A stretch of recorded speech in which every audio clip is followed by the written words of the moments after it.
Assalomu alaykum futbol muxlislari. Sizlar bilan Futbol choyxonasi kanalida ko'rishib turganimdan xursandman. Sizlar bilan Dilshod Salihov futbol atrofidagi voqealar, asosan Real Madrid atrofidagi voqealarga qisman to'xtalamiz. Endi biroz eskiroq bo'lsa ham bitta mavzuni ko'tarib chiqmasam bo'lmasdi.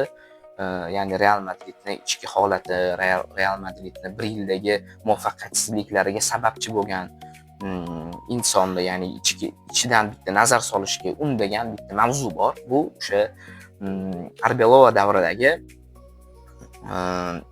Kylian Mbappeni oxirgi intervyusi, ya'ni oxirgi turda aytdiki, o'sha o'yindan keyin Kylian Mbappe aytdiki, Arbeloa menga 4-murabbiy ekanligim, 4-o'yinchi ekanligimni aytdi. Va men bundan xulosa chiqardimki, men o'zimning ustimda ko'proq mashg'ulot o'tkazishim kerak ekan va men o'zimni Astantuono, Gonzalo va Viniciusdan kuchli ekanligimni isbotlashim kerak. Va biz yarim yilni boshida yaxshi o'ynagandik. Yarim yilga kelganda esa biz turnirlardan chiqib ketishni boshladik dedi.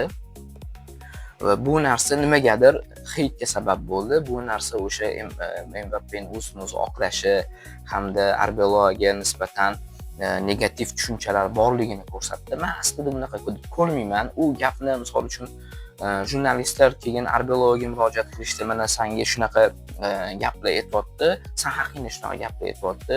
Keyin Arbeloa aytdiki, men hech qanaqa unga 4-hujumchi ekanligini aytganim yo'q, chunki o'zi bizning 4ta hujumchini o'zi yo'q. O'zi bu nima demoqchi edi? Keyin misol uchun u so'rab ko'ringlar, balki boshqacha degandir dedi. Borsa, ha, men uyda misol uchun ispan tilini yaxshi bilmayman, fransuzcha ko'raman dedi. Keyin shu bilan tilga bog'lab ketdi.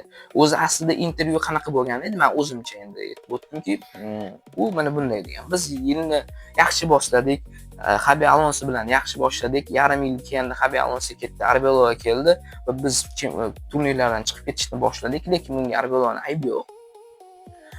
Va hozirgiga kelib o'sha Arbeloa menga 4-hujumchi ekanligimni aytsa ham va men buni normal qabul qilaman va men o'zimning ustimda ishlab, masalan, Dono, Gonzalo hamda Viniciusdan kuchli ekanligimni isbotlayman mavzusida o'sha tarjimasi bo'lsa kerak. Endi tarjimalarni, ommaviy axborot vositalarining tarjimasi biroz noto'g'ri ketib qolishi bu tabiiy holat, ko'plab ushlab turadi.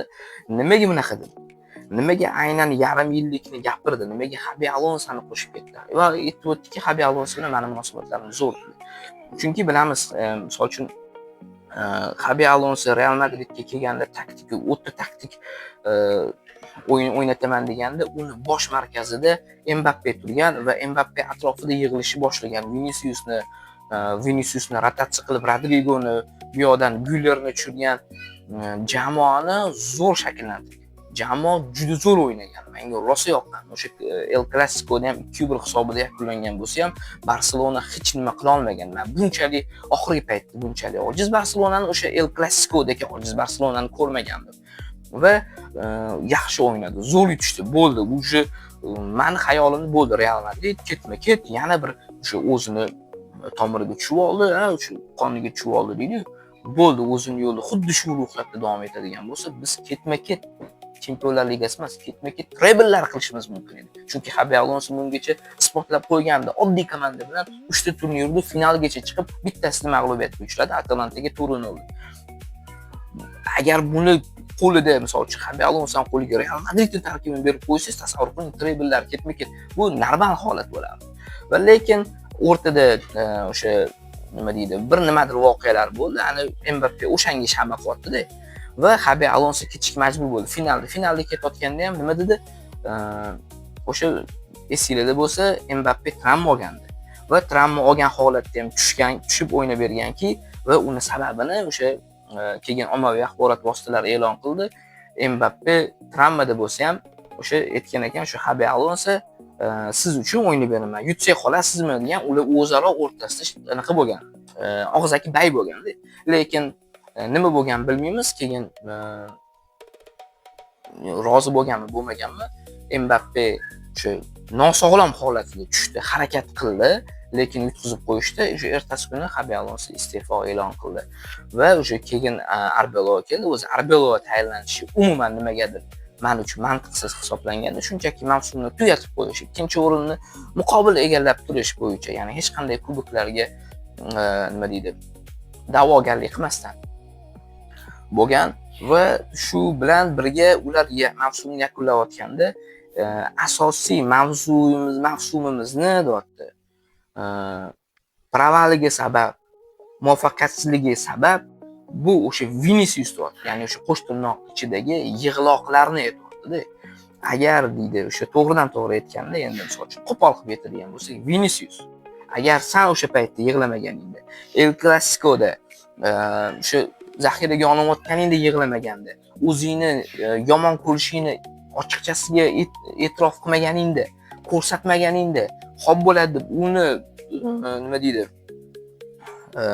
Xabi Alonsoni aytganlarni qilganingda edi, biz yarim yilgacha yaxshi o'ynagan o'yinimizni keyin ham davom ettirardik. Biz favorit bo'lardik, har bitta turnirda favorit bo'lardik.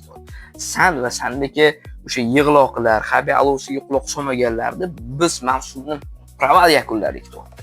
Va aytib o'tdiki, agar deyapti, Arbelo menga 4-hujumchiligimni aytsa, men buni normal qabul qilaman degan jumlasini tegdi ham Viniciusga yotibdi. Agar Vinicius san Xabi Alonso paytida seni zaxiraga otgan, yig'lamasdan sen uni professional futbolchi sifatida normal qabul qilib, indamay rahmat sizlarga deb chiqib ketganingda edi, quloq solganingda edi, biz 3 ta kubokdan ham yutgan bo'lardik. Ya'ni shu men normal qabul qilaman degani, sen normal qabul qilmading deyapti. Sen noprofessional bo'lding. Sen professionalligingni shu yoqda qilmading. Men ham to'ppa-to'g'ri hisoblayman. Xabi Alonsoni ketishi bu o'zi yomon qaror edi. Xabi Alonsoni kelishi o'zi zo'r qaror edi. Uni ketishi yomon qaror bo'lgan va bunga eng asosiy sabab Vinicius va uni boshchiligidagi banda bo'lgan. O'sha uning ichiga kim kiradi? Bellingham kiradimi? O'sha Vinicius yana kimdir? O'sha Xabi Alonso ketgandan ham hamma rahmat sizga degan ikkita o'yinchi xayrlashmagan ekan. Bu bittasi Bellingham, bittasi Vinicius. Bilamiz, misol uchun Vinicius ham o'ynadi, Bellingham ham o'ynadi. Nimaga ular norozi? Va menga eng hurmatim oshgan tomoni Valverde bo'ldi. U Valverde o'ng qanot himoyasida o'ynayapti, majburan o'ynayapti. Carvajal qaytsa, sentrda unga joy yo'q edi o'sha paytda. Shunda ham norozi bo'lib turib, indamay turib, bu yerda xotini chiqib gapiryapti. Qachongacha Valverdeni himoyada o'ynatasizlar, hujumga qo'ymaysizlar, o'zini pozitsiyasiga qo'yilib, xotini gapiraveryapti-da.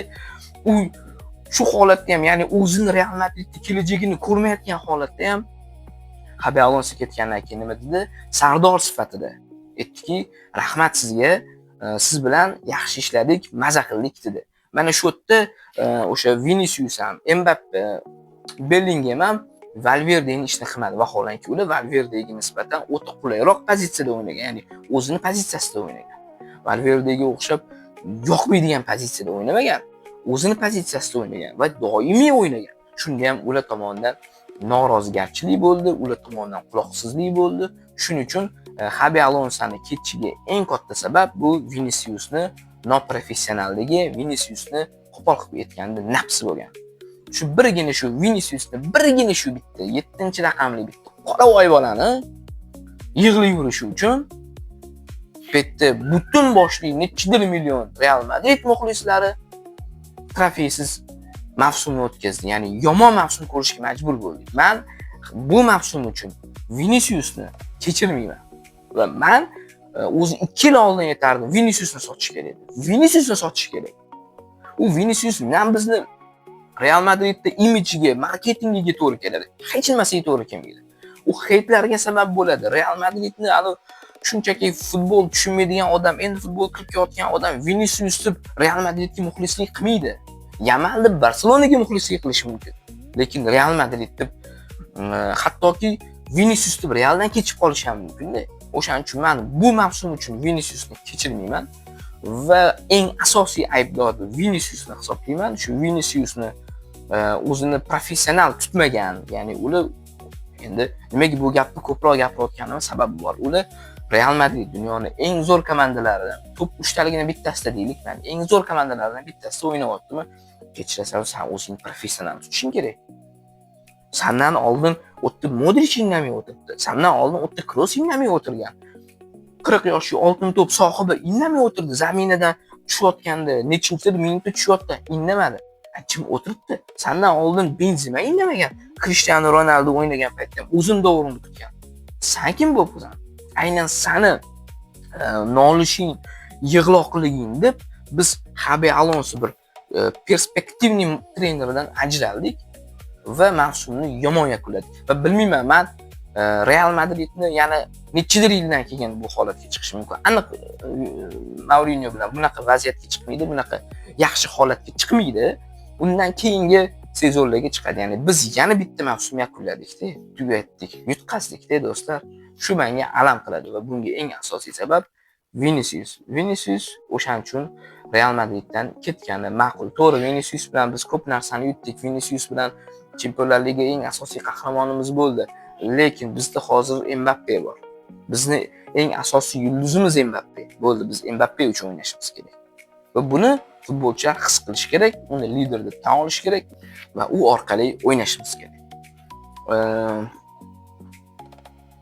Mbappeni intervyusidagi eng asosiy gap mavzusi, nuqtasi Viniciusga edi. Viniciusni tartibga solish uchun bo'lgan edi bu gaplar. Hozircha shunday gaplar. Keyingi videolarimizda saylov va unga nomzod kim, nimaga o'zi saylov kutilmaganda o'tkazilyapti, Peresni matbuot anjumanidagi kutilmagan matbuot anjuman uyushtirgani va undagi gaplari hammasini sizlar bilan birga tahlil qilamiz. Futbol choyxonasidan uzoqlashmang. Salomat bo'ling. Sizlar bilan Dilshod Salihov.